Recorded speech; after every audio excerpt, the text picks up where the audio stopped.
ભારે વરસાદ અને ઉપરવાસમાંથી પાણીની સતત આવકના કારણે સુરતની તાપી નદી પર આવેલા કોઝવેની સપાટીમાં મોટો વધારો નોંધાયો છે. સવારે 6 વાગ્યા સુધીમાં કોઝવેની સપાટી 6.62 મીટરે પહોંચી ગઈ છે, જે તેની 6 મીટરની ભયજનક સપાટી કરતાં ઘણી વધારે છે. હાલમાં કોઝવેમાંથી 44,000 ક્યુસેક પાણીનો આઉટફ્લો થઈ રહ્યો છે, જેના લીધે સૂર્યપુત્રી તાપી નદી બંને કાંઠે વહી રહી છે. સુરત શહેર અને આસપાસના વિસ્તારોમાં થઈ રહેલા ભારેથી મધ્યમ વરસાદ તથા નદીમાં નવા નીરની સતત આવકને પગલે સ્થાનિક વહીવટીતંત્ર સંપૂર્ણપણે એલર્ટ મોડ પર આવી ગયું છે.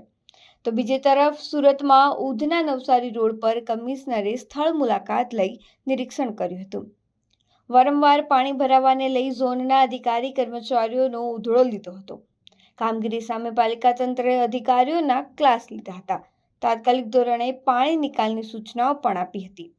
વરસાદ દરમિયાન જ્યાં જ્યાં પાણી ભરાય છે ત્યાં ટીમો દોડાવી નિકાલ માટેની અધિકારીઓને સૂચના આપી હતી.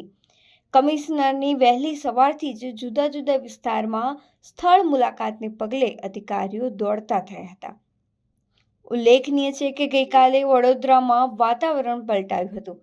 આખો દિવસ અસહ્ય ગરમી બાદ સાંજે મેઘરાજાની ધમાકેદાર એન્ટ્રી થતાં માત્ર 1.5 કલાકમાં 1.5 ઇંચ વરસાદ ખાબક્યો હતો, જેના પગલે શહેરના લહેરીપુલા, દાંડિયા બજાર, રાવપુરા રોડ સહિતના નીચાણવાળા વિસ્તારોમાં પાણી ભરાયા હતા. ટ્રાફિક જામ થતાં વાહન ચાલકો અને રાહદારીઓને ભારે હાલાકીનો સામનો કરવો પડ્યો હતો. પ્રી મોન્સૂન કામગીરીના દાવાઓ વચ્ચે તંત્રની પોલ ખુલ્લી પડી હતી.